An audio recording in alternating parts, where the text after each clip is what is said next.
तो दर्शक बंधु प्रधानमंत्री फसल बीमा योजना रे गोटे बड़ अपडेट आसी पहुँची जोटा कि आपण ये भिडियो माध्यम कहबी जोटा कि आप जानते हैं बर्तमान एवं जो आपंकर लघुचाप जनित आपंकर वर्षा आपंकर फसल नष्ट होकर किसी फसल नष्टर आपंकर क्षयक्षति पूर्ण पाइबापी तो प्रधानमंत्री फसल बीमा योजना आपंकर आवेदन करने पड़ो से आप किपर आवेदन करेंगे आपको ये भिडियो माध्यम कहबी। तो दर्शक बंधु तो प्रधानमंत्री फसल बीमा योजना सहायता पाइबापी 72 घंटा मध्य कृषि रक्षक पोर्टाल सूचना देवा आवश्यक।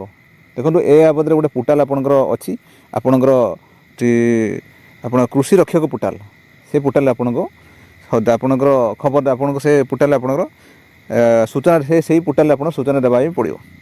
देखो आपंकर देखो विगत 2 दिन धरी अनुगुल बालेश्वर भद्रक बौद्ध कटक ढेंकानाल देवगढ़ गजपति गंजाम जगतसिंहपुर जाजपुर कंधमाल केन्द्रापड़ा केन्दुझर खोर्धा कोरापुट मयूरभंज नवरपुर नयागढ़ पुरी एवं रायगढ़ जिलार विभिन्न स्थान में वर्षा अनुभूत होती। यही अदिनिया वर्षा जो अनेक चाषी अमल कर क्षेत्र में रखि खरीफ फसल क्षतिग्रस्त होबार आशंका करा जाउछि।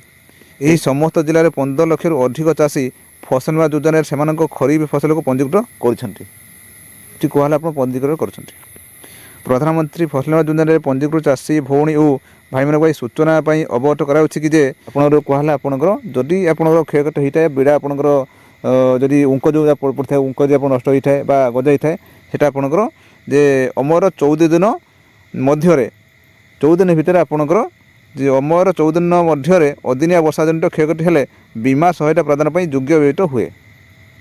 14 दिन भितर आपंकर सीटा हो आवश्यक।